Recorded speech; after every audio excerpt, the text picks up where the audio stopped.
everyone, and welcome to Baseline with Alister Albert. It's episode 9. It started a new season in 2021. Of course, the season started towards the end of last year, 2020, December 22nd to be exact, and we had a really great start to the season. The Lakers got their rings, and now we progressed on to a point where we played about somewhere between the range of 9 to 12 games for each team, with the COVID restrictions and games having to be postponed and everything. So, a number of teams have played at somewhere between 9 and 12 games so far. And it's been an interesting start to the season, as it always is. And I always default to the word interesting anytime I want to kind of use a description to say something has been good or, has, some meat to it that we could kind of get down into. So it's been an interesting start to the 2020-2021 season. But before I kind of get off into this episode, I kind of want to do something, I wouldn't necessarily say sad, but kind of do a little bit of a tribute on this episode, because everyone who knows where I'm from the island of St. Lucia.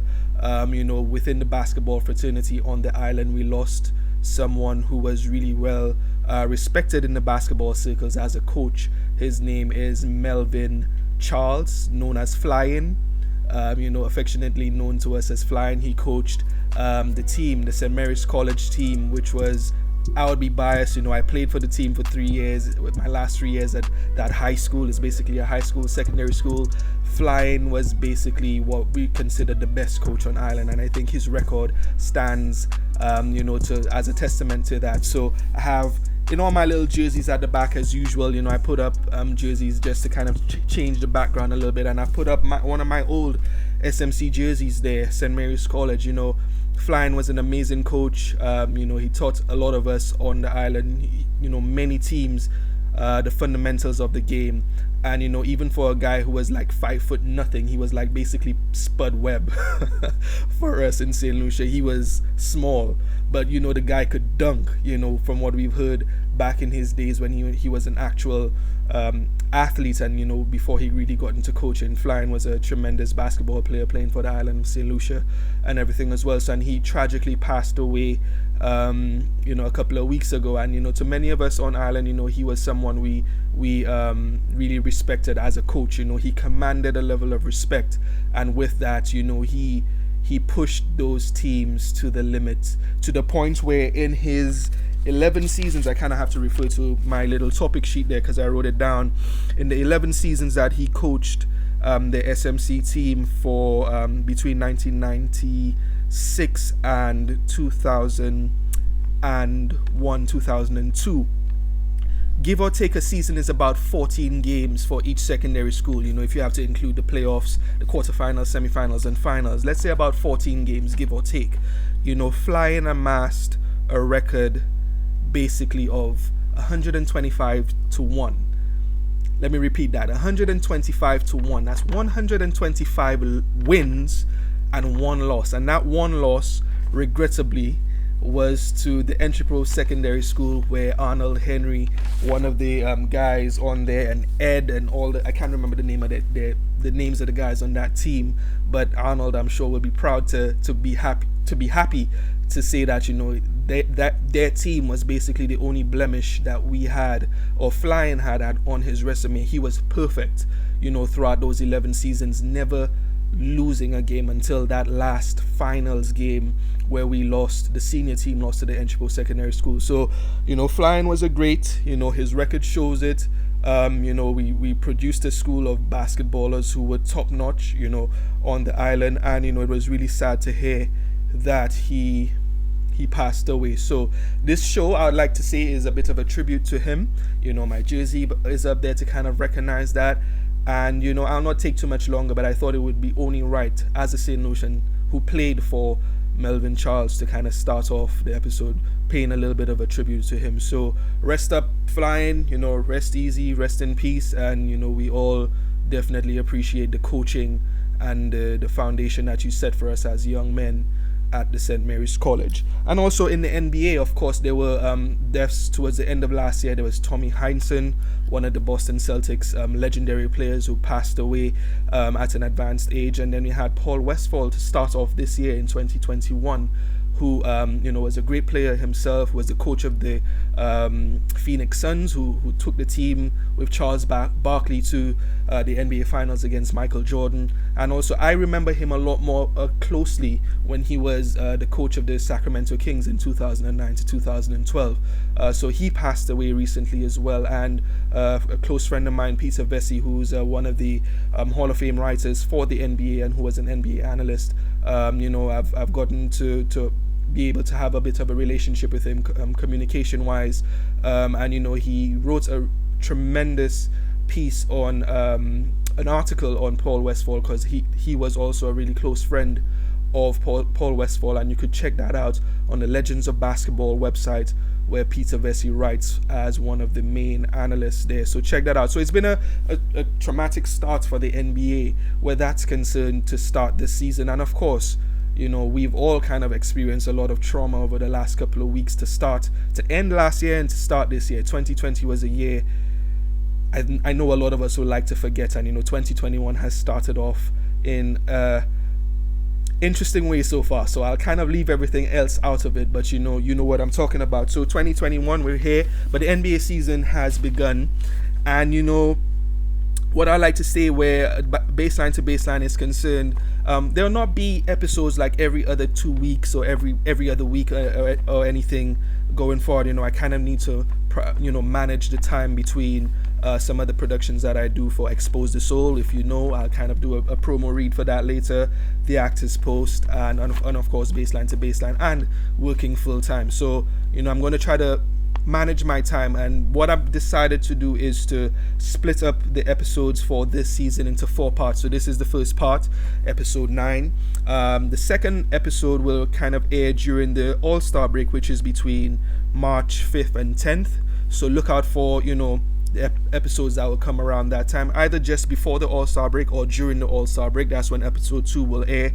Episode 3 episode 11 or part 3 within this season will air sometime between the end of March, early April, and part 4 will be sometime in April, and sometime before May, definitely. Why I don't have any definite dates towards those last 2 sections is, of course, we know the NBA right now is in the midst of the coronavirus pandemic. A lot of their schedule hasn't been set yet, so we cannot say what games are happening when, etc. So I'm kind of going to wait till the schedule materializes, because the NBA only produced half of its schedule this year to cater for the fact that they expected games to be postponed and disruptions within their season. So definitely this is the first part of the 2021 season, this episode, and then part 2 will come during the All-Star break, where we'll have a guest along with me. I'm not going to announce who that is just yet, but in discussions to do that. And of course the subsequent episodes will hopefully have some guests as well. I'll not be doing it solo as I am right now. So that's just to start you off for this episode, the tribute to Flying, Paul Westphal, and the schedule for baseline to baseline for the first, let's say, quarter of the year coming up. And what I'll do right now as well, basically, is kind of get into the NBA season, which is really what you're here for, essentially. And I think what most people would expect with the start of any NBA season, if you look back all the years the NBA season has always started off shaky, rough, unpredictable.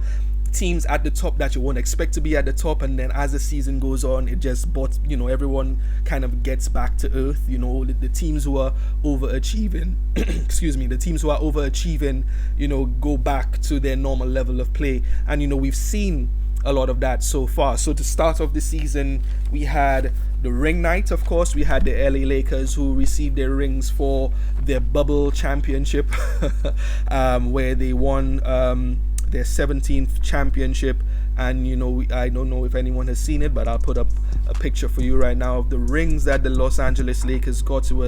They considered it the most expensive rings ever made. You could look at the ring, there was a detachable top, and when you look at the on the underside of that ring, it had all the jerseys retired of NBA players, of course, with the last 2 culminating being the last 2 numbers for Kobe Bryant, 8 and 24. They got these ostentatious rings, well-deserved championship. I know a lot of people didn't like the fact that LeBron won a ring, but he did. Number 4 for him. And we're now into a new season where we were hoping that we'd get back to some level of normalcy, but of course the season started off with them cutting 10 games off the regular schedule. So rather than 82, where the teams are now playing 72 games. And of course, like I mentioned at the top, there's been so much disruption in terms of the coronavirus. There have been games that have been postponed so far and need to be rescheduled later on into the year. So it's been very unpredictable, and because of that, chemistry all the time hasn't really been built. Some teams have had players who have had coronavirus and been tested positive, and they had to quarantine and sit out. So team rosters have been in flux quite a lot because of that. And because of that happening, you had teams overproducing and underproducing. So to start off the season, when we looked at like the first 3 to 4 games, we had the Atlanta Hawks, the Magic, the Pacers, and the Cavaliers, who were the only 5 teams, and the Oklahoma City Thunder, looking back at it, the only 5 teams who were undefeated at that time in the season. So could you imagine the Cavs, the Magic, the Pacers, and the Hawks, and the Oklahoma City Thunder as the best teams in this season? That was not going to hold up. That was not sustainable. So that always kind of settles itself as the season goes on. So that's no longer the case. The Lakers, of course, lost to the Clippers on opening night, had a really bad loss to start the season. But if you remember, in the 2019-2020 season, the season started off the same way. The Clippers beat the Lakers on opening night, and then of course, as we know how it all ended, the Lakers won the championship at the end of last season. So however the season starts, we know doesn't have any bearing on how the season will play out and who will actually win the championship. But at least it kind of showed that the level of competition was high from opening night. So we have the Lakers losing to the Clippers. Like we said, we had a game where the Los Angeles Clippers they lost by 51 points or something of the sort, and it was just like unforgivable. Why would the Clippers, after their bad showing in the playoffs last year and losing to the Denver Nuggets, come out and lose a game at that level? It was just ridiculous to quite a lot of people, and we knew straight there that they will be in problems if they couldn't rectify and right that ship straight away. And so far 11-12 games in, they have, so teams who you expect to do better as the season progresses, that tends to happen, and teams you expect to do badly, they kind of regress to the mean and go back to where you'd expect them to fall within the league standings and tables. So that's kind of happened so far. And of course, the start of the season, where you have players as well who are overperforming or overachieving, and some who are underperforming as well. But you have Bradley Beal right now, who's playing out of his mind. He's averaging 34.9 points per game, 35 points essentially. And I don't think the last player who averaged that much points in a season was James Harden. I don't think many people look at Bradley Beal as offensively talented or as reliable offensively as James Harden. But Bradley Beal has been the top performer and the top scorer in the league so far, at a 35 point per game clip.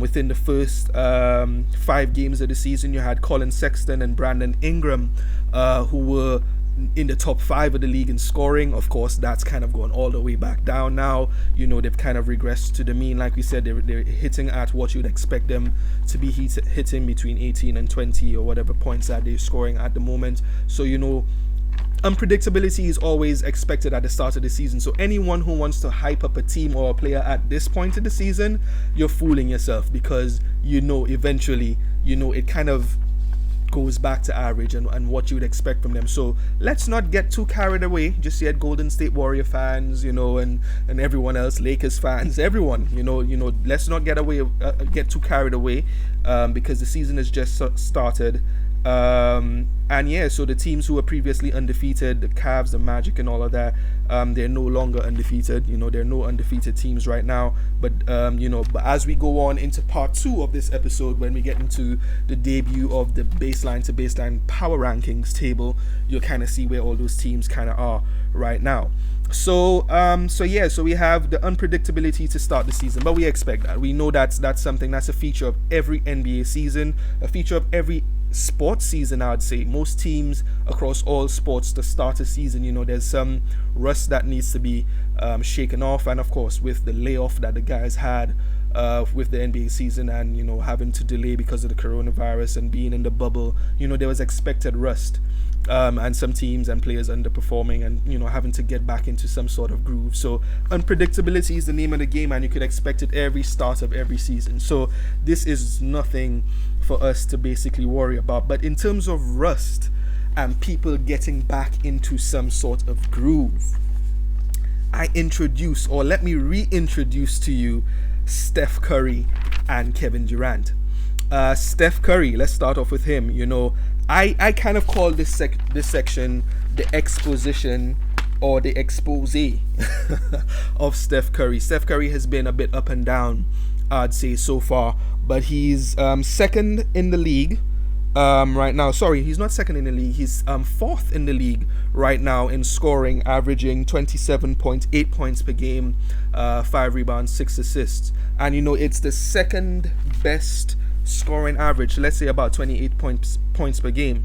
It's the second best scoring average of his year of his career so far, where in 2015-2016 he averaged 30.1 points a game, which was an MVP year for him. So right now Steph Curry's hitting at a really high clip, 28 points per game, 5 rebounds, 6 assists, on a slightly diminished team. Of course, you don't have Klay Thompson there with him. Draymond Green came back to the team at a late point, rehabbing an injury, and the team was not ripe yet. They're not ready yet for full competition, I'd say. Getting acclimated to Kelly Oubre, James Wiseman, the rookie, and Steph Curry, of course, as the leader and former MVP in this league. He's the undisputed leader of this team, and he's had a couple of 11-point games, 13-point games, 30-point games, and then he blew up for 62 against the Portland Trailblazers, where he went 8 for 16 from three-point territory, and then 18 of 19 free throws in that game against Portland. And it was an amazing display of shooting. And I think there was a stat that showed up a couple of games after, where it said that Steph Curry in the history of the NBA has the most games where he shot at least 9 3-pointers in the game. It was like top of the list with 26 games where he shot at least 9 3-pointers in the game, and the next best player was 8 or 9 or whatever it is. So he above and beyond everyone where that's concerned, and his shooting ability, and we consider him basically the best shooter of all time, and I think he earns that crown as being the best shooter. What we've seen, there was a headline recently where he shot 105 threes, no misses, straight in a practice session. And the guy's phenomenal at what he does. But I'll reference something that a buddy of mine has said in one of my WhatsApp groups on social media, on WhatsApp. Adrian Griffith, I'll give him a shout out here, one of my boys who played on that same SMC team with myself, and coached by Flying. He said he calls Steph Curry's game cute. Cute. He uses the word cute. You scored 62 points with 8 3-pointers basically, but if you had to compare it to other guys like Michael Jordan, who scored his 63 points and 69 points, career highs and everything, these guys didn't do it with threes. Although Michael in the 69-point game, I think he shot 6 or 7 3-pointers in that game. But most of those guys who had huge scoring outputs did it in the post, did it mid-range, did it drive into the rim. And Steph Curry's out there shooting threes and getting to the free throw line 19 times because he's shooting threes basically, and guys going under him and getting awarded the fouls. It's a league now where guys get called for fouls a lot quicker and for cheaper fouls, let's say. So Adrian calls it cute. No disrespect to the former MVP, of course. Steph Curry, like we said, is the best shooter of all time. But if you have to compare it to scoring outputs from guys who had to really earn their baskets, I'll leave you to decide how, is it cute or was it really hard fought? 62 points. So yeah, Steph Curry has come back, and many people wondered if the Warriors would be competitive this year. And he's trying to float this team. He's trying to keep them afloat. Right now they're 6-5 after 11 games, 5 losses. Like I said, and he's averaging 28 points per game. And Draymond Green, he's come back, and he's doing his playmaking thing. I think most of you would have seen the Shacking a Fool image on Draymond, and he came in and he's already animated, directing traffic, and he's jumping and he's directing people. Make a cut. Open up the zone. No, everyone's on the strong side. Get to the weak side. He's trying to balance the court and call plays. And and Draymond, is good to see him back on the court, trying to help Steph Curry. But one thing I'd say with Adrian saying that Steph Curry is a bit cute with his scoring. The guy is a remarkable player, but I think a lot of his the fear of him is when he has breathing space, and and missing someone like Klay Thompson. Nobody on this team right now could approximate to the skill of Klay Thompson in terms of his shooting and defensive ability. Kelly Oubre is not that. Andrew Wiggins is not that. And having someone like Klay on the court and Draymond facilitating passes, with Steph coming off screens and not having to create shots for himself, creates a lot of opportunities for scoring, and not having Klay kind of exposed Steph. So in a lot of these games where he scored about 11 points, 13 points, just 20 points or whatever it is, he underperformed. And those 5 losses, there are 5 losses on there that kind of were a bit of head scratchers. You expect someone who was a former MVP to be a lot more dominant and lead his team to maybe like what is it, in 11 games, maybe 8-3 maybe, to a record of that sort. If this was a Michael Jordan team, potentially maybe 8-3 would probably be reasonable to think of, maybe. But it's kind of unfair to put Michael Jordan standards on most players in this league, in this current era. But Steph Curry's back, people, and because of that, the Golden State Warriors are back. They have Draymond Green, they have Steph Curry, and they have a fighting chance to at least make the 8th seed. Some people don't think they will make it in the West, but at least if Steph Curry could stay healthy, they do have a chance. So that'll be interesting to see. And then we have Kevin Durant, but I'll save Kevin Durant for the next segment, because when we go into the power rankings, I'm going to talk about Kevin Durant and the Brooklyn Nets, Kyrie Irving, the lovely Kyrie Irving.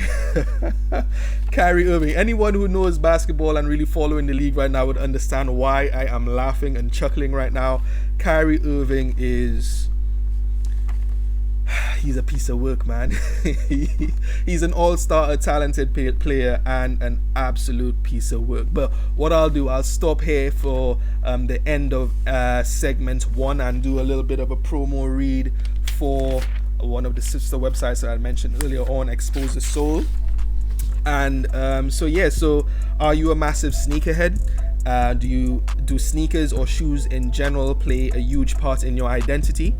Well, why not check out the upcoming episode? Why not check out the Expose the Soul series, where we explore the soles and favorite kicks of some people with a huge love for what's on their feet. So follow Expose the Soul at Expose the Soul on Twitter and x.pose the soul on Instagram. Episode 2 is now out. We did a really great episode with my wife Bernadette Albert, who was the co-host, and we interviewed a guy called Will Stowe, who is the host of Nike's sneakers app. and they do a lot of interviews there with people within the Nike shoe industry, and within the Nike teams, and major collectors and all that sort of stuff. And Will is the host of that show. So we did an awesome episode on Expose the Soul, episode 2. And if you want to see episode 1, where I was interviewed, where I spoke about shoes, myself, my little collection, my first shoe, the first shoe that really set me off into basketball and collecting, we did that, and that was really good. So check us out on Instagram, Twitter, and YouTube. Expose the Soul. Just search Expose the Soul, like we said. So this is the end of segment 1. We're coming right back at you with part 2. Stay tuned.